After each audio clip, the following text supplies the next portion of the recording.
بسم اللہ الرحمن الرحیم۔ السلام علیکہ یا صاحب العصر والزمان۔ امام علیہ السلام نے فرمایا اگر تم وہاں پر فوت ہوتے ہو تو ایک ذی وقار امت کے ساتھ محشور ہوگے اور تیرا نور تیرے ساتھ حرکت کرے گا۔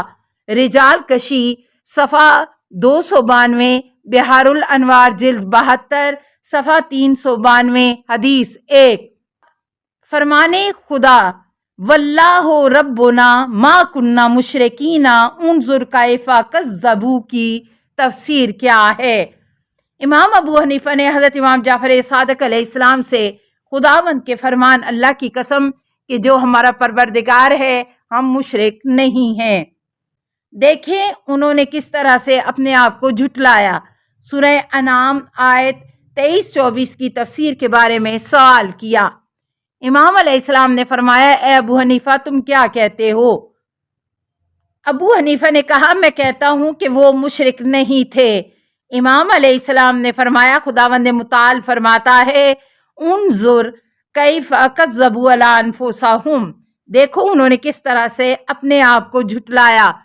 ابو حنیفہ نے کہا اے فرزند پیغمبر آپ علیہ السلام اس آیت کے بارے میں کیا فرماتے ہیں؟ امام علیہ السلام نے فرمایا یہ اہل قبلہ مسلمانوں کا ایک گروہ تھا جو توجہ کیے بغیر شرک کرتا تھا۔ بحار الانوار جلد 47، صفحہ 220، حدیث 6 کے ضمن میں۔ وما یؤمن اکثرہم باللہ کا معنی کیا ہے؟ یعقوب بن شعیب کہتے ہیں میں نے حضرت امام جعفر صادق علیہ السلام سے خداوند متعال کے فرمان وما یؤمن اکثرہم باللہ الا وہم مشرکون، ان لوگوں کی اکثریت کے جو خدا پر ایمان کا دعویٰ کرتی ہے مشرک ہے، کہ معنی و تفسیر کے بارے میں سوال کیا ہے۔ امام علیہ السلام نے فرمایا اس لیے کہ وہ کہتے تھے فلاں ستارہ یا فلاں ستارہ ہمارے لیے بارش برساتا ہے یا اس کے ارادے سے بارش برستی ہے۔ اسی طرح وہ کہانوں کے پاس آتے اور جو بھی امر نہیں کرتے وہ اس کی تصدیق کرتے اور اسے قبول کرتے۔ تفسیر عیاشی جلد 2، صفحہ 199۔ کون سا شرک آتش جہنم کا باعث بنتا ہے؟ زرارہ کہتے ہیں کہ میں نے اپنے اصحاب کے ذریعے حضرت امام جعفر صادق علیہ السلام کی خدمت میں خط ارسال کیا۔ رسول خدا صلی اللہ علیہ وسلم نے فرمایا جو کوئی شرک کرے گا آتش جہنم اس کے لیے واجب ہو جائے گی، اور جو کوئی شرک نہ کرے گا بہشت اس کے لیے واجب ہو جائے گی، لیکن وہ جو خدا کا شریک بنائے گا یہ واضح و آشکارا شرک ہے۔ ارشاد خداوندی ہے من یشرک باللہ فقد حرم اللہ علیہ الجنۃ، سورہ مائدہ آیت نمبر 72۔ اور جو کوئی خدا کا شریک بنائے بے شک خداوند متعال نے اس پر جنت کو حرام قرار دیا ہے۔ لیکن کلام کا دوسرا حصہ کہ جو کوئی شریک نہ بنائے اس کے لیے بہشت واجب ہے۔ امام علیہ السلام نے اس بارے میں فرمایا یہ سوچ بچار کرنے کا مقام ہے، یہ حدیث اس کے حق میں ہے جو معصیت خدا کو انجام نہ دے۔ تفسیر عیاشی جلد 1، صفحہ 355، بحار الانوار جلد 69، صفحہ 98، حدیث 20۔ ایسا کوئی شرک ہے جو درجہ کفر تک نہ پہنچے۔ عبد الغار جازی کہتے ہیں کہ کسی شخص نے حضرت امام جعفر صادق علیہ السلام سے سوال کیا کیا کوئی ایسا کفر ہے جو شرک کے درجے تک نہ پہنچے؟ امام علیہ السلام نے فرمایا کفر خود شرک ہے۔ آپ علیہ السلام اس کے بعد اٹھے اور مسجد میں تشریف لے گئے اور میری طرف متوجہ ہو کر فرمایا کسی شخص نے اپنے دوست کے سامنے بیان کی اور چونکہ وہ اس حدیث کو نہیں جانتا لہٰذا اسلام رد کر دیتا ہے، یہ ایسی نعمت ہے کہ جس کا اس نے کفران کیا ہے لیکن شرک کے درجے تک نہیں پہنچا ہے۔ معنی الاخبار صفحہ 137، بحار الانوار جلد 69، صفحہ 96، حدیث 10۔ جو عمل ایمان کے ساتھ ہو اسے کوئی چیز نقصان نہیں دیتی کا کیا معنی ہے؟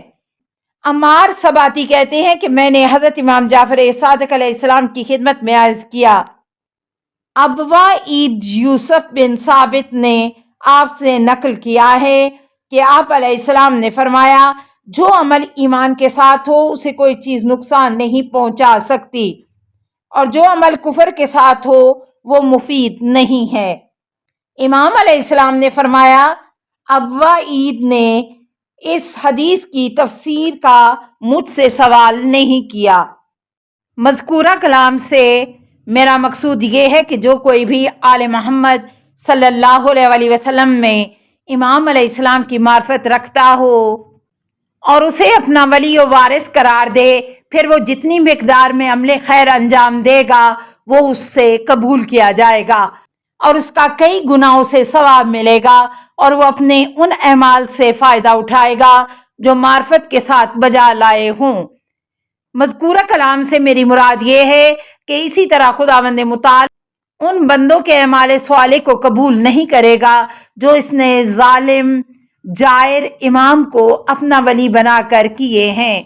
عبداللہ بن ابی یافور کہتے ہیں، کیا ایسا نہیں ہے کہ خداوند عالم نے فرمایا، من جاء بالحسنات فلہ خیر منہا وہم من فزائم یومئذ آمنون، سورہ نمل آیت 99۔ جو کوئی نیکی کرے گا اسے اس سے بہتر اجر ملے گا اور وہ لوگ روز قیامت کے خوف سے محفوظ بھی رہیں گے۔ پس اس کا عمل صالح کیوں مفید نہیں ہے جس کا ولی امام جائر ہے؟ امام علیہ السلام نے فرمایا، کیا تمہیں معلوم ہے کہ خداوند عالم نے اس آیت میں حسنہ سے مراد جو ارادہ کیا ہے وہ کیا ہے؟ یہ حسنہ معرفت امام اور اس کی اطاعت ہے۔ بے شک خداوند متعال نے فرمایا ہے، وَمَنْ جَاءَ بِالسَّيِّئَاتِ فَكُبَّتْ وُجُوهُهُمْ فِي النَّارِ هَلْ تُجْزَوْنَ إِلَّا مَا كُنْتُمْ تَعْمَلُونَ، سورہ نمل آیت نمبر 90۔ اور جو لوگ برائی کریں گے انہیں منہ کے بل جہنم میں دھکیل دیا جائے گا، کیا تم جو عمل کرو گے اس کے علاوہ کوئی جزا پاؤ گے؟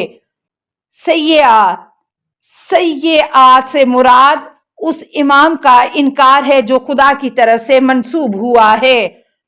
اس کے بعد امام علیہ السلام نے فرمایا، جو کوئی روز قیامت اس حالت میں آئے گا کہ اس نے اپنا ولی امام جائر کو بنایا ہو، حق اور ہماری ولایت کا منکر ہو، تو خداوند روز قیامت اسے منہ کے بل جہنم میں ڈالے گا۔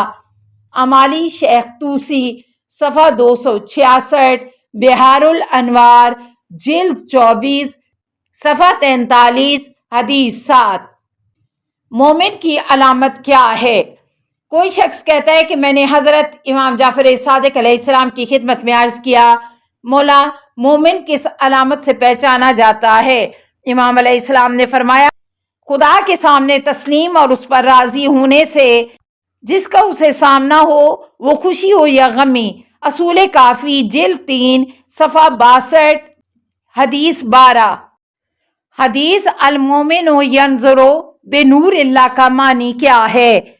معاویہ بن عمار کہتے ہیں کہ میں نے حضرت امام جعفر صادق علیہ السلام کی خدمت میں عرض کیا، آپ علیہ السلام پر قربان ہو جاؤں، یہ حدیث المومن ینظر بنور اللہ جو آپ علیہ السلام سے سنی ہے کہ مومن نور خدا سے دیکھتا ہے کا کیا معنی ہے؟ امام علیہ السلام نے فرمایا، وہ حدیث کون سی ہے؟ میں نے کہا، وہی کہ مومن نور خدا سے دیکھتا ہے۔